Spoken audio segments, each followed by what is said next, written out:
If I say to you, do you have difficulty paying attention, get bored easily, have poor impulse control, and difficulty sitting still, what would you say? Yes. And then I say, why do you have those symptoms? You would say, because I have ADHD. And then I'd say, how do you know you have ADHD? Because I have difficulty sitting still, paying attention, etc. But why do I have racing thoughts and have difficulty paying attention? Because I have ADHD. How do we know you got ADHD? Because I have racing thoughts and difficulty sitting still. You haven't explained a thing. It's not an explanation. It's a description. Welcome to Successful with ADHD. I'm Brooke Schnittman, and if you have ADHD and are feeling overwhelmed, chaotic, and negative self-beliefs, you're in the right place. The Successful with ADHD podcast shares my guests' journeys of overcoming challenges, offering their tips and strategies for success to empower you to take control of your life and thrive with ADHD. Let's get started. Trigger warning. Because I'm dedicated to helping as many individuals with ADHD as I can, I pushed myself to the limit and brought someone to this space who has been a contrarian in the ADHD world, specifically in the origins of ADHD. I'll leave it up to you to decide which viewpoint you agree with. But what is noteworthy is that we can all learn from different viewpoints as we continue to explore our experiences with ADHD. What is, what isn't, and how it shows up for each one of us. I can tell you the night after my interview with Dr. Mate, the topic caused a disruption with my husband due to the emotional disturbance directly related to his childhood. He had to take a walk at 10 p.m. to let his automatic nervous system settle. You don't have to agree with my guest viewpoints to reach the benefits of his teaching from this episode. Trauma is a very real topic for individuals, and up to 70% of adults report experience at least one traumatic event in their lifetime who have ADHD. Do I agree with everything in this episode? Does it matter what I think? Listen to the end to hear my opinion. Hi, everybody, and welcome back to Successful with ADHD. I have Gabor Mate, and a lot of you who follow me know him very well. If you know anything about addiction, stress, ADHD, childhood development, Dr. Gabor Mate is highly sought out after his expertise on a range of topics.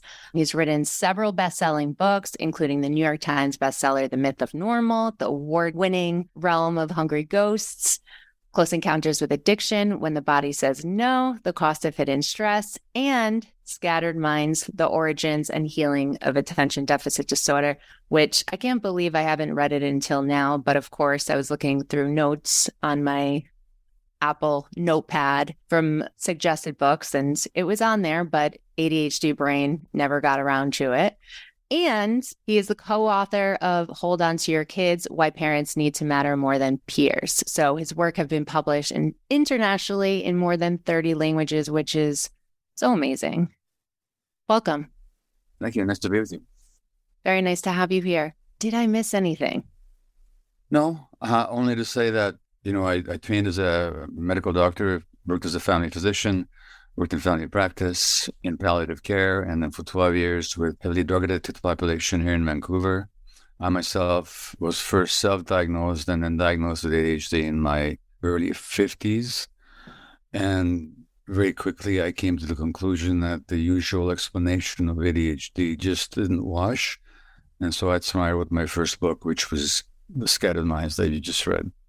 Absolutely. So you were self-diagnosed. What gave you that idea that initially, before you got a medical diagnosis, that you, in fact, might have it? Well, most adults, I think, come to it by kind of self-recognition. So I was the medical coordinator of the palliative care unit at the Vancouver Hospital, looking after terminally ill people, in addition to my family practice. And the social worker in the unit, whose name was Betsy Jo Spicer, came to me one day and says, "Hey, can we have coffee?" And I said, "Yeah." And she told me she'd just been diagnosed with ADHD. And she told me all the symptoms, they had poor impulse control, the difficulty paying attention, easily being bored, restlessness, and so on. I said, "Yeah, this is me." And she says, "Yeah, I know. That's why I wanted to have coffee with you." So she didn't come out and tell you, but she insinuated that, yeah. Well, basically. So within 5 minutes, I got it, I didn't know anything about the condition. Most doctors don't, still don't. Didn't then, don't now. But I just immersed myself into the ADHD literature. And as much as I appreciated the diagnosis as kind of a framework for my life of why I behaved in certain ways and functioned in certain ways or dysfunctioned in certain ways, at the same time, the medical explanation of this is a genetic brain disease just never made any sense to me. And so I started off with that. I did get finally, typically, as I described in Scattered Minds, as you read, the typical impulse control or the lack of it. The first day I heard about ADHD, I self-medicated. Don't try this at home, folks, but because I was a doctor, Disclaimer. I went to one of my friends and said, "Hey, Bev, I think I've got ADHD. Can you give me some Ritalin?" And she said, "Sure. How much do you want?" And typically, under the principle that if a little bit of Ritalin is good, then more is even better, I took a higher than recommended initial dose. And as I described in the book, I really felt present and focused. And I went home and my wife said, "You look stoned." And within a couple of days, the Ritalin really made me depressed, which is one of its potential side effects. I mean, not on everybody, but that side of every brain is different. Right. I did go see a psychiatrist. She did confirm the diagnosis and prescribed dexedrine, which helped me for a while. And I took it while I wrote my first book. Dexedrine has made me a much more efficient workaholic, and I could... Another addiction. Yeah, now I could pursue my addiction to work even more diligently, But it did help me write my first book. Then I immersed myself in the scientific literature, and truly, the idea that this is a genetic disease is scientific nonsense. And I don't care how many times people repeat it, they just haven't looked at the evidence. So, and, since the publication of the book, I've had, I don't know how many hundreds or thousands of people telling me that I changed their lives. They understand themselves better now. Book was published internationally in all kinds of languages. And so I'm more convinced than I was then, because more information has come out now to support it, that ADHD is A, not a disease, and B, it's not inherited. Sure, it doesn't have to define you. And like you said in the book, you're not ADHD. You have ADHD. Well, you know what? I don't even say that anymore. Oh, okay. What do you say now? Well, here's the thing. Like, I have a wallet, okay? So here's my wallet. I can pick it up. I can put it down. I can give it away. The qualities and characteristics of the wallet doesn't depend on me. It's totally separate from me. I have it. There's an entity called I. There's an entity called Gabor. Like there's an entity called Brooke. Then there's an entity called a wallet. And this entity, Gabor, has this particular wallet. But it's no part of me. Now, when I say I have ADHD, or if I say I have multiple sclerosis, or if I say I have depression, I'm making an assumption, which is that there's an I, an entity called Gabor, and an entity called ADHD that I have. That's got its own characteristics and its own life, separate from me. Number one. Number two, although when I was first diagnosed, even when I first wrote the book, I thought, well, this explains how I am. It actually doesn't explain anything. Because if I say to you, do you have difficulty paying attention, get bored easily, have poor impulse control, and difficulty sitting still, what would you say? Yes. Okay. And then I say, why do you have those symptoms? You would say, because I have ADHD. And then I'd say, how do you know you have ADHD? Because I have difficulty sitting still, paying attention, etc. Racing thoughts, yeah.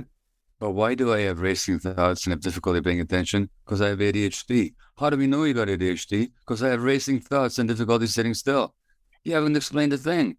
That's so fascinating. It's not an explanation. It's a description. Wow. It describes how my mind works, differences and similarities, but it describes in some measure how your mind works. Yeah. But it doesn't explain it. The explanation is circular. So there's 2 points to be made. It's not that there's a thing called ADHD that I have. It's that there's a process in my nervous system and my body that is characterized by certain features. But where does that process come from? And is it separate from me? And if I change that process, which I know I can do, all of a sudden I function differently. So what is it? You talk a lot about automatic nervous system in the book. Well, yeah. So definitely ADHD refers to the functioning of our minds and our brains and our nervous system. But that doesn't mean that it's a separate entity that we have. It's a process that occurs in my nervous system. Now, if I look back in my life, why do I have trouble paying attention and why do I tune out? Why does anybody, by the way? If you have told me you have ADHD or quote unquote have ADHD, I can tell you about your childhood. And your childhood is, number one, you're probably genetically very sensitive, which means you're more affected by things than other kids are. You had a very stressful few early years. Your parents had difficulties. They maybe did their best. They loved you, but they had their own stresses. You as a sensitive child absorb those stresses. You can't help it. That's your nature. How does a young infant, small child deal with stresses? Can they escape or change the situation? Their brains tune out as a defense mechanism. Right. So it begins as a coping mechanism. But when does it begin as a coping mechanism? When your brain is being developed. So it gets programmed into your brain. But that doesn't mean... talking about, the encoding that goes into your implicit memory for years on end until we try to rewire our brains. I'm talking about that. I'm talking even more than that. I'm talking about the fact that the human brain, and this isn't something that I make up. This is according to brain science, and we've known this since the 1980s, that the human brain develops an interaction with their environment so that the circuits of the brain, like, do you have children? I do. I actually have a 1-year-old and I have 2 stepsons, 9 and 11. Okay, great. So you have a 1-year-old. I do. And every time I was reading your book, I'm like, oh my God, I'm doing this wrong. I can't break eye contact with her. Well, exactly. But here's the thing. No 1-day-old baby has any attention skills. They can pay attention only for a few seconds. Right. They don't have impulse regulation. They can't even control their bladder. Now, bladder control has to develop with the development of the nervous system. Right. So does impulse control have to develop. So if it's a matter of development, then the question you have to ask is, what are the right conditions for healthy brain development and what are not? So with your kind permission, I'll read 2 sentences. Please do. Yeah. Okay. This is from an article that appeared in the Journal of Pediatrics, which is the official journal of the American Pediatric Academy. This is the official organization of American pediatricians. That's their journal, Pediatrics. The article is from the Harvard Center on the Developing Child. Now, the Harvard Center is the world's foremost child brain development study organization. And in this article, published 11 years ago now, 15 years after the publication of my book, when I was already saying these things, not because I discovered it, but because the research was already available, right. They summed up the research. And here's what they say about brain development. The architecture of the brain is constructed to an ongoing process that begins before birth, continues into adulthood, and establishes either a sturdy or fragile foundation for all the health, learning, and behavior that follow. Now, the architecture of the brain is constructed to an ongoing process that begins before birth. What does that mean? It means that the emotional states of the mother are already shaping the circuit of the infant's brain. Mothers who are stressed during pregnancy are much more likely to have kids with ADHD later on. We know that. Okay. Secondly, it establishes either a sturdy or fragile foundation for all the health, learning, and behavior. Not some of the health, all the health. So the foundation of health, learning, and behavior are laid down to the construction of the brain, which begins before birth. Now, you want to know why adopted kids have much more higher risk of ADHD? First of all, they spend 9 months in a stressed uterus, because any woman who's going to give up a baby for adoption is by definition stressed. If she wasn't stressed, she wouldn't want to give up her infant. Right. She's a single mom, she's an addicted mom, she's an abused mom, a poor mom, an immature teenage mom. So for 9 months, the hormones of stress are going through to the baby, affecting their brain development. And then at birth happens the major trauma, which is separation from the body of the birth mother, which is a trauma to the infant. So that's the first sentence, okay? This is key. The interactions of genes and experiences literally shapes the circuitry of the developing brain. So it's not genes, it's the action of the environment on the genes that turns the genes on and off. So the interactions of genes and experiences literally shapes the circuitry of the developing brain, and it's critically influenced by the mutual responsiveness of adult-child relationships, particularly in the early childhood years, which means that the most important influence on the physiology, on the neurotransmitters, on the connection, synapses, and networks of the brain is the quality of emotional interaction with the adults. Now, why are more and more kids being diagnosed these days? Because parents are more and more stressed than they used to be. It's not the fault of the parents. There's no parent blaming here. But the stress is on the parents. And the more genetically sensitive the child, the more likely they're going to be affected. So when somebody tells me they got ADHD, okay, I know. First of all, you're a very sensitive person. B, you grew up in a stressed environment. And your brain dealt with it by tuning out. And the impulse regulation and the attention circuits just didn't get the right support for their development. So it's not a disease, it's a developmental problem, which is good news because it means that if we provide the right environment to older kids or to adults, they can develop new circuits. And the problem with the diagnosis is that first, it doesn't explain anything. It just describes it, as I already said, number one. Number two, most of the time people get diagnosed, whether it's a child or an adult, all that happens is that somebody tries to deal with their symptoms, but not with the underlying issue. Right. And that's why people struggle. Because most physicians, by the way, wouldn't have a clue what I'm talking about. Because this stuff about brain development is not taught in the medical schools, even though it appears in all the medical journals. It's unbelievable, the gap between science and medical practice. Why do you think there is that big gap? They're just not studying it in school? Before I answer that, can I ask you, am I making sense to you? You are making sense to me. Actually, ironically, when I first started my ADHD journey, I was talking to a neuroscientist who told me something similar to what you're sharing with me. And she was explaining how RNA can change over time based on environmental issues. And that's what she thought was the development of ADHD. So when they talk about it running in families, the fact that it runs in families proves nothing about genetics. I mean, I'm a medical doctor. If my 3 kids, they all have it, right? 2 of them have been diagnosed with it. But that doesn't mean I pass it on genetically.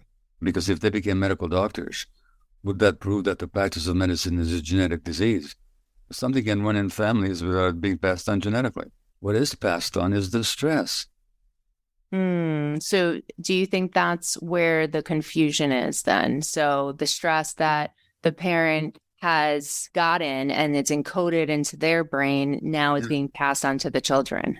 Of course it is. When my kids were small, I was a workaholic, driven, somewhat depressed, functioning very much like the typical ADHD person.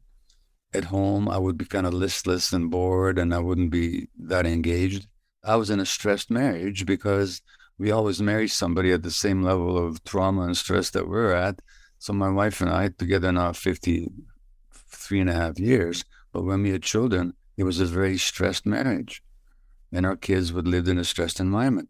We didn't pass on the ADHD, we passed on the stress. And their response to that is to tune out.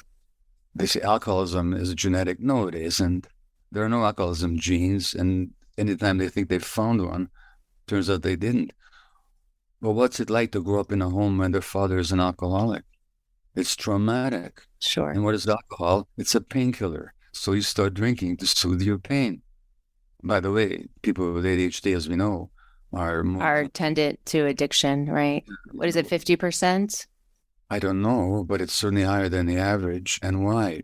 Because both addictions and ADHD start off in early childhood stress and trauma. Yeah. Like there's an article in the New York Times on Sunday about how, for some unknown reason, whether you treat kids with ADHD with medications or whether you don't, the risk of addiction is the same. Right. And I'm so glad that you said that. And they said, for reasons we don't understand.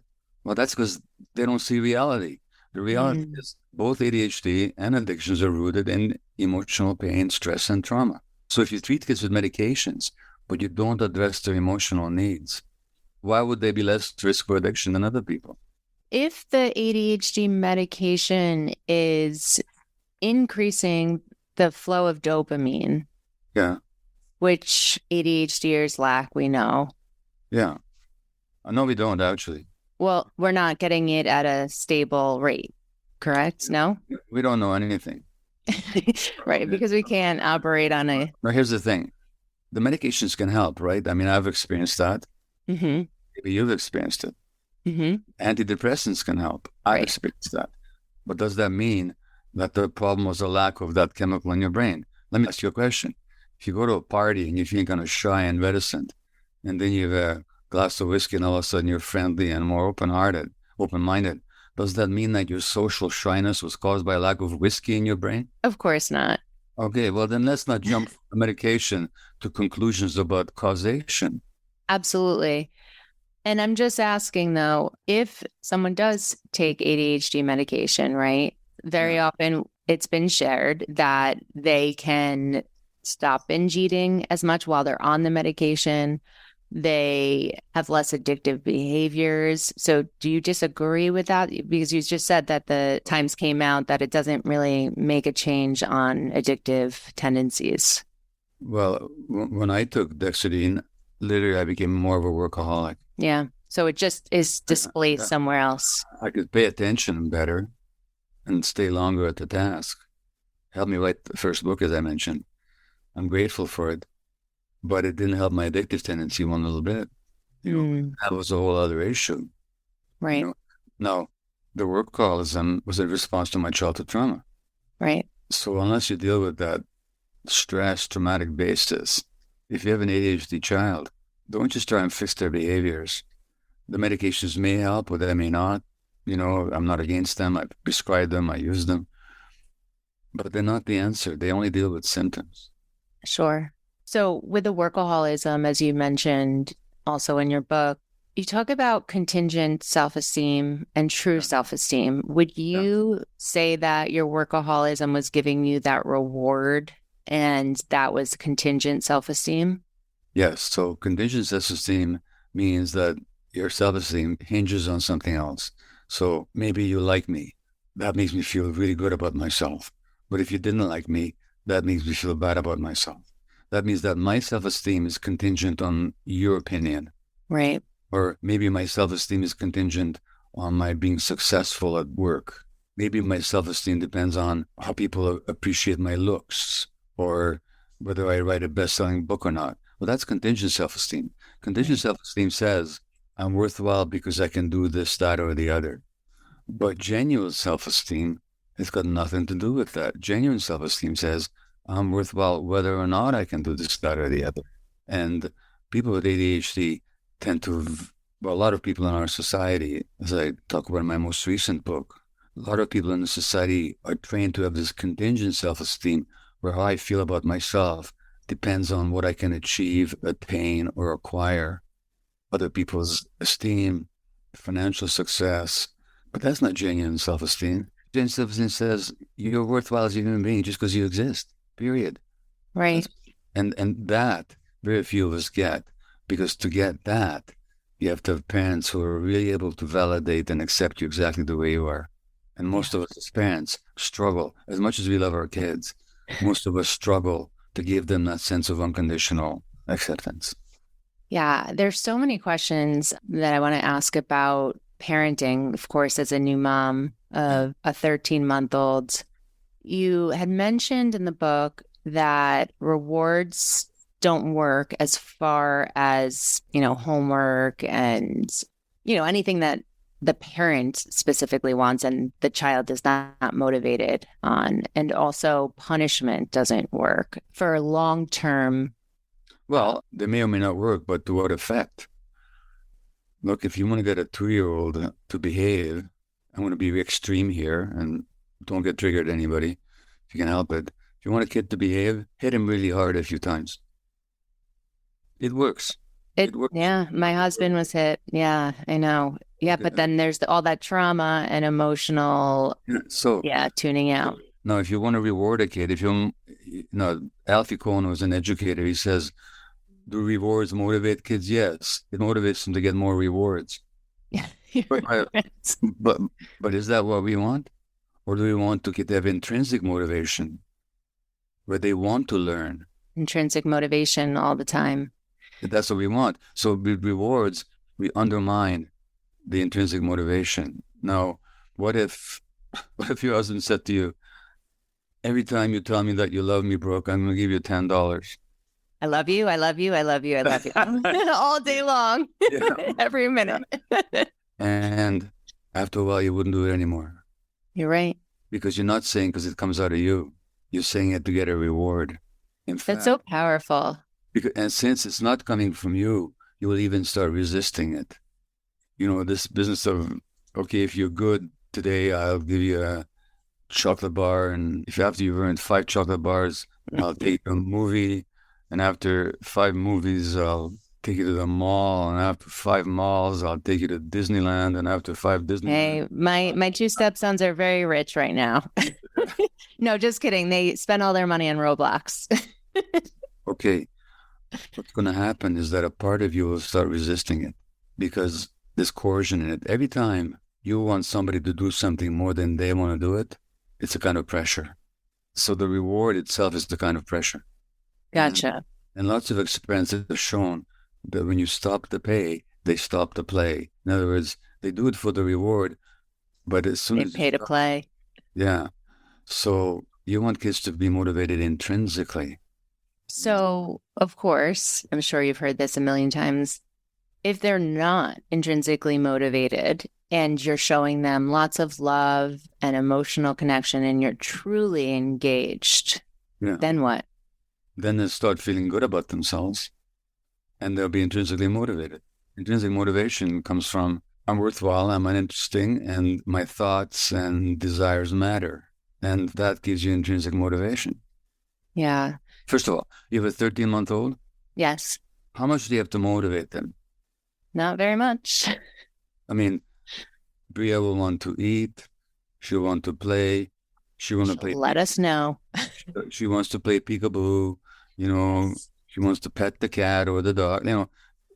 Absolutely. She's nothing but intrinsic motivation. You're right. Why do we ruin it? That's part of our nature. Intrinsic motivation. I mean, any animal has intrinsic motivation. Do you have to motivate a lion out in the woods to live? Or do you have to motivate a bear cub? I mean, intrinsic motivation is part of nature, part of our nature. Problem is that the way we parent, we kill it. And then we try to motivate them with rewards or punishments.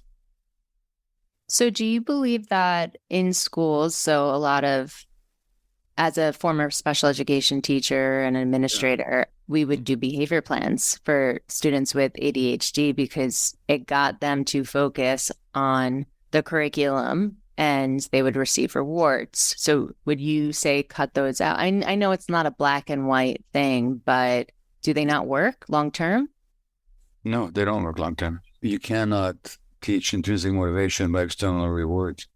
The real question is, why did they have trouble paying attention? Right.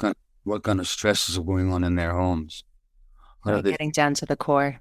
How do they feel about themselves? What do they need to feel good about themselves? What do they need to feel validated? Now, Absolutely. Having said that, I'm not being absolute here, but I'm saying if we only focus on behaviors, we're missing the point. The behaviors in any human being, children especially, are only a manifestation of their internal emotional lives. Yeah. And by the way, I used to be a teacher as well. Nothing in my education ever taught me anything about the emotional lives of children. Did you get any such education? No. No. And yet that's the most important dynamic. Someone asked me this recently on their podcast. What is something you remember that really stood out to you? A negative comment and a positive comment. And I said the negative comment was from my 4th grade teacher. The positive comment was from my 5th grade teacher. Yeah. I remember that too. We all remember.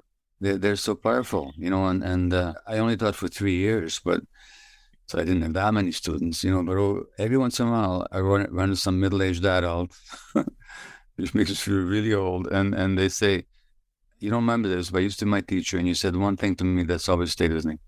On the other hand, when I was in family practice and I began to receive referrals to treat people for ADHD, I'd have adults in their 30s, 40s sitting in my office crying tears because something a teacher said to me when they were 12 years old in a classroom. Some well-meaning teacher who didn't know what they were talking about, who said, the classroom will resume and Johnny comes back to earth. Something. That person carried that wound for decades. 100%. I just heard from my 9-year-old's mom that the teacher excluded him from an activity because he wasn't able to follow all the directions. Yeah. He has ADHD, his working memory. I mean, he can't follow the directions to a T, You right? can't. So now he's sitting while everyone else is doing the activity. How embarrassing. It's humiliating, is what it is. Yeah, it is. It And is. it traumatizes the kid. It gives him a sense that he is something wrong with him. He doesn't belong. He's a failure. Absolutely. Teachers have no idea how much power they wield and how much damage they inadvertently do. Yeah. That kid you're talking about is difficulty following multiple directions. I have difficulty following multiple directions. So do I. I'm walking the street in some strange city, and I say, well, excuse me, which way is such and such? They'll say, well, you go to the right, and then you make a left turn. I might remember the first direction. Yep. First and last for me. Okay. Nothing in between. Yeah. But then to make a kid wrong for it. Oh, yeah. It's actually a function of their brain circuitry. It's terrible. Yeah, and a lot of kids are being humiliated and hurt in our schools that way because the schools don't pay attention to the child's internal life, just to their external function. Yeah. You talk a lot outside of this book. I've heard a lot of your talks before about compounded trauma and like trauma that is one event. Yeah. Can you give an example? Because compounded trauma could be very, like to someone, it might seem like nothing, right? But it's still considered trauma to the individual. So can you describe the difference between compounded trauma and trauma? I'm not sure that I use the phrase compounded trauma myself, actually. Okay. But I don't think I do. Okay. Okay. So fact, I don't. Okay. Okay. You don't. Let's set the record here. But the underlying principle of what you're raising here is important. You can't define trauma for somebody else. For example, if I say to a child, don't be so stupid, if that child feels good about themselves, they can go to mommy and daddy and say, hey, Gabor said I'm stupid and I don't like it. And they say, oh, don't be ridiculous. He doesn't know what he's talking about. That kid's not going to be traumatized. But if that kid already feels bad about themselves, then I'm just confirming what they already believe. Yeah. So it's the same incident, completely different impact. Depending on the person differently. And depending also on the sensitivity of the child. The more sensitive, the more likely they are to be hurt. Now, trauma simply means a wound. That's what it means. And wounds can be small or great, but what is a deep wound, painful wound for me, might not be for you, and vice versa. So it never does to say to anybody, oh, come on, it can't be that bad. Look, if your 13-month-old, when she's 3 years old, said, Mommy, I'm hungry, I want to eat. And you said, well, dinner is in 10 minutes. No, I want to eat right now. And if you said, well, think about all the starving children in Asia. That's invalidating her thoughts. How helpful would that? It may be true, but it's not helpful. Yeah. So it doesn't do to compare people's traumas. People can be wounded in many ways. They can be wounded by terrible things happening, a tsunami, a war, an earthquake, a parent dying, a parent being abusive, physically, emotionally, sexually, a bad divorce, a parent being jailed. You were a Holocaust survivor, right? Yeah, as an infant. But you don't need those terrible big T events to traumatize people. And in my new book, The Myth of Normal, and it's the first chapter is about trauma. Can't wait to read that. You can also wound kids just by not meeting their needs. So, for example, again, let's take you and I as adults. They're both married. How does it feel when our partner misunderstands or misrepresents what we said? What does it feel like? It feels like a punch in the gut. Okay. Now, here we are an adult. Here I am an adult. We have much more capacity. How does it feel to a 2-year-old not to be understood? It must be like their world is over. Yeah. And to the adult, it's nothing. I'm going to say the adult who's doing it. They don't even realize they're doing it. But just by not getting the kid, not being attuned with the kid, not understanding the kid, occasionally it happens. But if it happens regularly, for example, if a kid is very sensitive and they're constantly being told, don't be so sensitive, you're saying, don't be you. Right. It's right. Like me telling you not to be a brunette, Well, technically I have gray hairs, but there's this thing called dye that is awesome. All right. Cover it up. But you're right. Or, It's could- a or, I part could, of me. or I could tell you, sure, it not to be blue, but blue is its color. That's what it is, you know? Right. And so if Right. somebody's sensitive, that's how they are. When they're told, don't be so sensitive, what are they really hearing? We don't like you the way that you Yeah. are. You're not acceptable the way you are. That's Yeah. deeply wounding. That's deeply wounding to adults, let alone to young children. Right. And kids are wounded in these ways all the time by adults who love them. Exactly. We're doing our best. We're not realizing it's happening. And there's so many things to think about.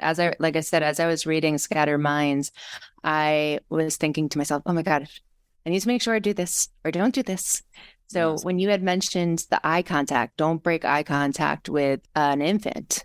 Yeah. Now I'm just staring at her until she does. Yeah. And when she does, let her. Yeah. Hey, don't Look try at and, me, focused. Right. no. Exactly. No. It's not about you, it's about her. Yeah. Yeah.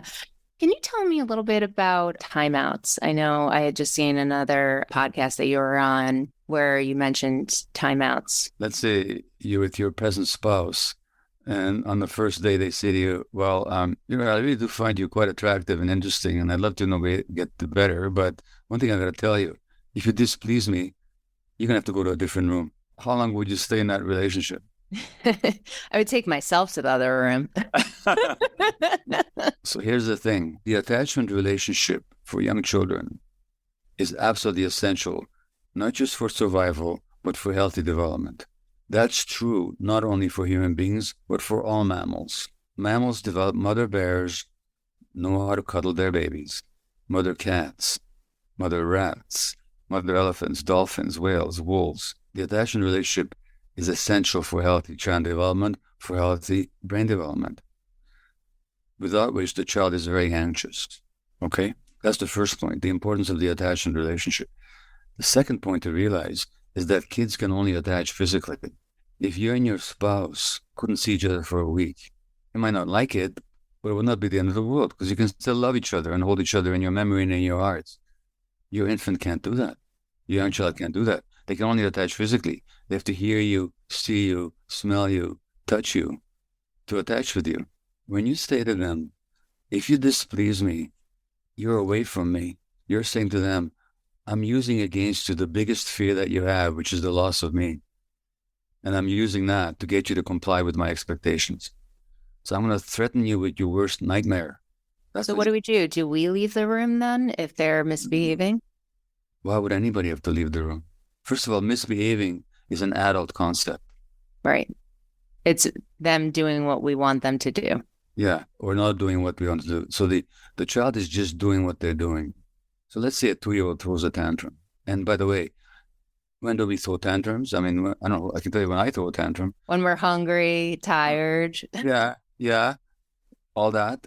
Yeah. When we're frustrated about something. Mm-hmm.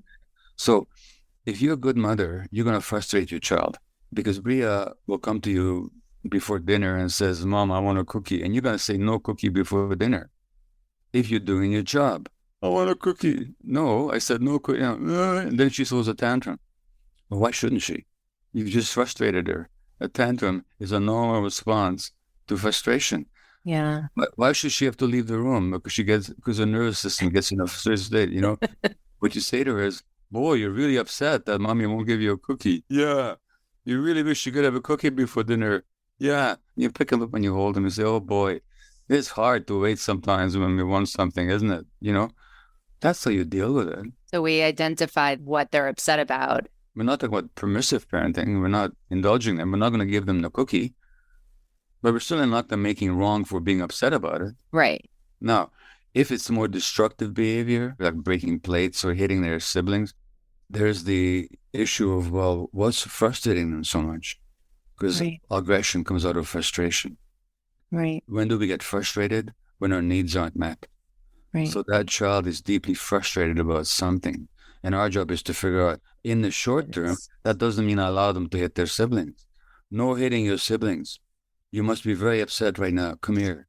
Yeah, that oppositional defiance is learned behavior, and that's really hard for people to actually take in.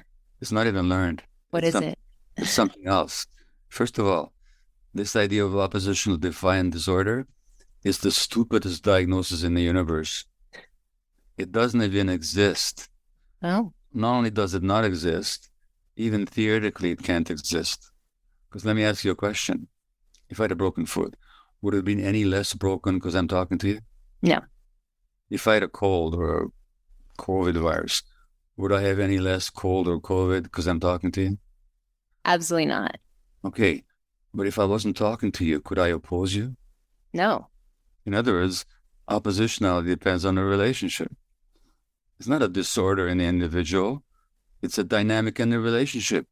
Why are we diagnosing the kid instead of looking at the relationship? Yeah. That's the first point. Second point is, who are these kids that behave in those ways? I can tell you two things about them. Number one, the better our relationship was, the less likely you are to oppose me. If you really trusted me and in my guidance, and if I suggested something, you're much more likely to go along with it Oh, than yes. if you didn't trust me. Well, these kids who are oppositional, they've lost their trust in the adult world. And that's not their fault. That's the function of this culture that makes it so difficult for kids to stay connected to their adults. That's the first point. The second point is you can try this experiment with your hand. You just put up your two hands like this, put them together, and take your right hand, push as hard as you can with your right hand. And what does the left hand do? It stays. It pushes It, back. yeah. And It's not being right. yeah. So that's what in this book we call counterwill. Counterwill is the automatic resistance to any sense of coercion. So these kids that we call oppositional defiant, they don't have a disorder. They've lost their trust in the adult world and they've been pushed on too much. Now they push back. In other words, the issue, now if I change the relationship, guess what? Their oppositionality disappears, it evaporates. So why are we diagnosing the kid? It's utter nonsense. Yeah. So because we can rewire our brain, what would you say is, I don't even know if it can happen, and I would love your thoughts on EMDR, but if someone has a troubled childhood and their implicit memory is encoded in their brain, Yeah. can we remove that implicit memory over time or not be affected by it? It's the latter, In this book, The Myth of Normal, in the first chapter, I talk about an incident of me arriving from a speaking trip in the States back to Canada and to Vancouver. And my wife, Ray, this is like when I was young and stupid 7 years ago. Everything that you're explaining, you've experienced, and no one's perfect. Well, not only did I still am, So it's an ongoing thing, So I arrived back from the speaking trip, and Ray, my wife, who's an artist, said that she'd pick me up at the airport. And I'm feeling really good. It was a good speaking trip and a nice flight. And I arrive at the airport, and she texts me saying, "I haven't left home yet. Do you still want me to come?" And I text back saying, "Never mind." And I take a taxi home, and I come in the house, and I won't even look at her. Because she abandoned you in your mind, right? In my mind, yes. Yeah. The fact that she didn't abandon me, she's just a painter. And I've only known this for 5 decades. And so when she's in the studio, the whole world disappears. That's the way of the artist. So in my implicit memory, as you say, there's a memory of my mother abandoning me. That's already an interpretation. She didn't actually abandon me. She gave me to a stranger in December 1944 when I was 11 months old to save my life under the Nazi occupation. However, as an infant, how do I experience being given to a stranger She doesn't want you. She doesn't want me, and I'm being abandoned. That implicit memory of that, then Ray doesn't show up at the airport, and clearly I hadn't worked out the wound by then yet. Oh boy, I'm being abandoned. And no, when I did see my mother 5 weeks later, I didn't even look at her for several days, she told me. And which is what an infant does to protect themselves. The infant's brain says, you were so hurt when you abandoned, you will not make yourself so vulnerable again. So that means in our relationship, when we have a bit of a fight or I'm disappointed, my tendency is to withdraw. Same. You dissociate and withdraw. Mm-hmm. Yeah, that's my automatic tendency. That's what I did in this case. Now, that was 7 years ago. I worked it through. How? That's the golden question. Well, first of all, by recognizing that my reaction is not to the present, but to the past. So these days, when I have an intense reaction, I know it's not about the present most of the time. I mean, Yeah. if somebody accosted me with a gun, I'd have a strong reaction in the present, you know. Yes, you would. But most of the time, when I have these intense flight or fight defensive reactions, I know it's just my nervous system acting, and then I give myself time to actually process it. Do you remove yourself from the situation, take time to breathe, not confront the other person until you process it? That would be a very healthy timeout. When you say, I need to settle myself, ground myself, whatever I use, whether it's deep breathing or meditation or going for a walk in nature or listen to a piece of music or whatever it is, but I need to ground myself. That's a good timeout. I'm not timing out to punish you. It's a timeout to get myself grounded. That's a healthy timeout, you know. I love that. So that's one thing. The other thing, of course, is that for the ADHD adult, they may think they have this fixed disease, but actually, the more stressed their lives is, the more difficult they are paying attention. So ask yourself, how are you creating stress for yourself?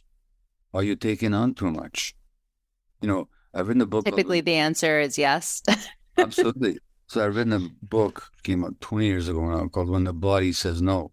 And it's about chronic illness, like autoimmune disease and so on. And what I'm saying is that when you don't know how to say no, when you take on too much, or the world's expectations, other people's demands, your body will say no in the form of illness. These are typically the people with autoimmune disease. Oh, yeah. Multiple sclerosis, she got to read When the Body Says No. Or the Absolutely. She was getting psoriasis. It was her body from internal external. She tried everything. Every doctor said she has Lyme disease. Not, she doesn't have Lyme's disease. Yeah. What she has is a personality that suppresses her own needs, automatically takes care of others. Yeah, she's a people pleaser. She's probably way too nice for her own good. She doesn't know how to get angry in a healthy way. She probably believes that she's responsible for other people feel, and she must never disappoint anybody. And that's why she's got autoimmune disease. 100%. It's not her fault. It's how she was programmed as a child. It's how she survived her childhood. Not her fault, but she can turn it around.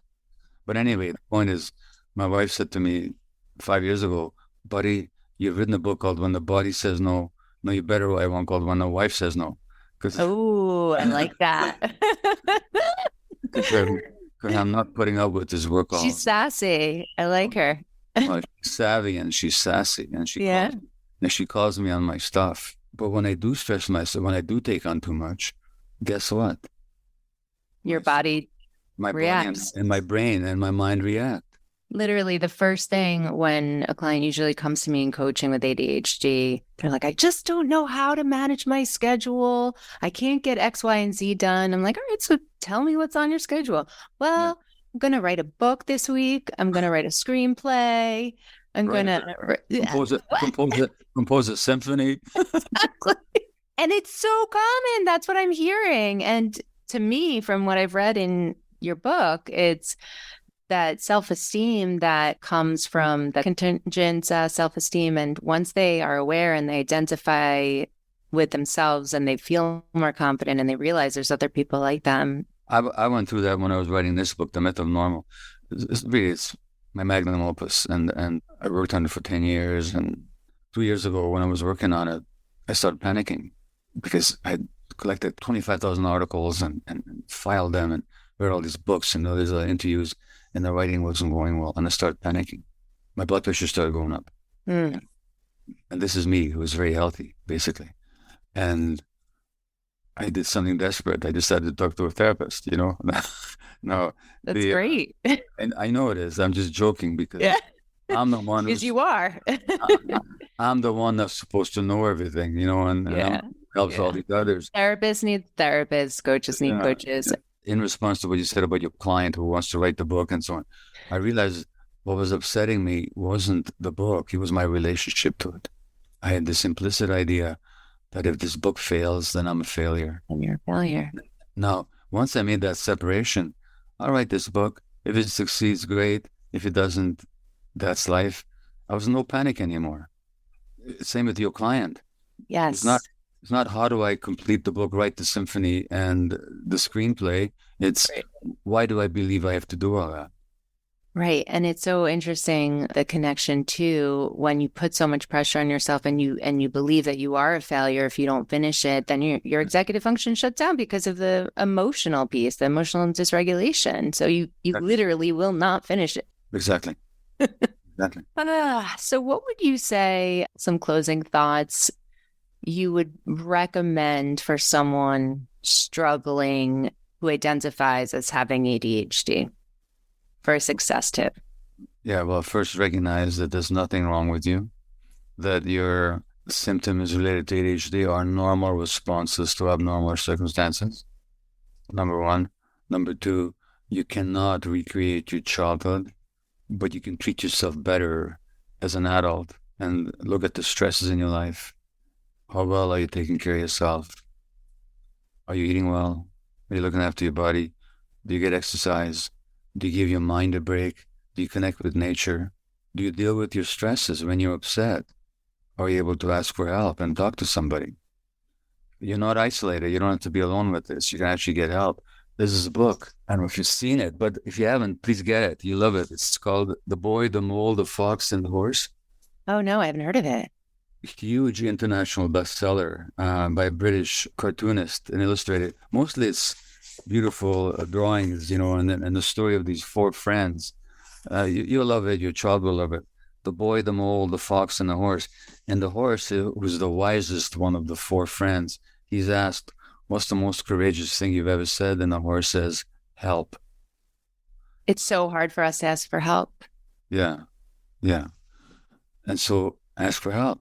There's a lot we can do. The good news about the human brain, it's got what's called neuroplasticity. You can develop new circuits even later on in life, but it takes some work. It's if you want to bench press 300 pounds, you don't Doesn't happen tomorrow.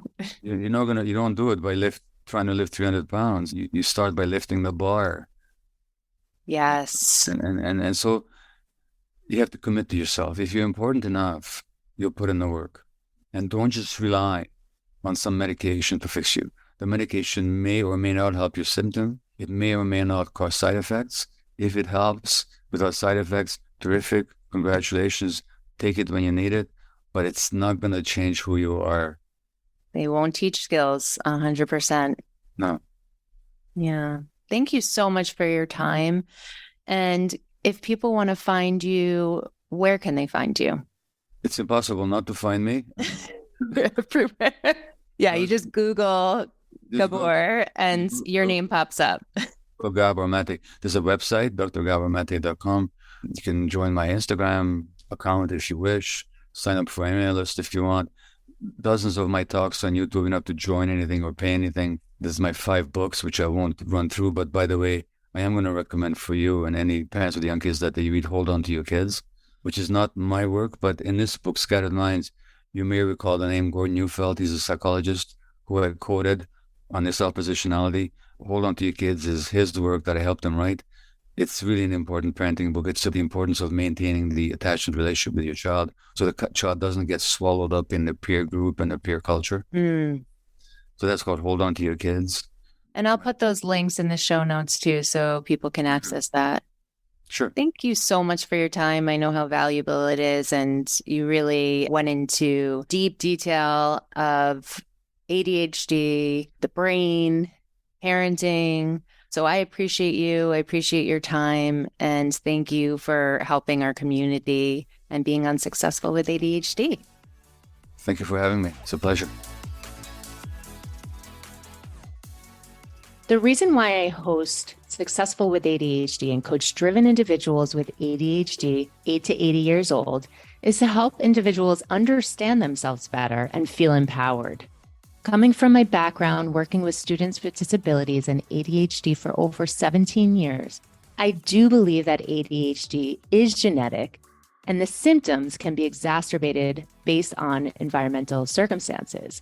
I also believe alcoholism and certain autoimmune diseases are both genetic and environmental. ADHD is complex. There's no doubt about that. There are many different experts that have their own theories, But when it comes down to it, I'm determined to find the path to get us answers, even if that path is contrary to popular belief, so that you don't have to search the internet to find them. I've made it my mission to serve the ADHD population, and I plan on bringing on other ADHD experts that might contradict this episode.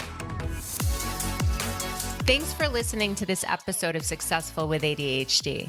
I hope it helped you on your journey. And if you need any additional support for you or a loved one with ADHD, feel free to reach out to us at coachingwithbrooke.com and all social media platforms at Coaching with Brooke. And remember, it's Brooke with an E. Thanks again for listening. See you next time.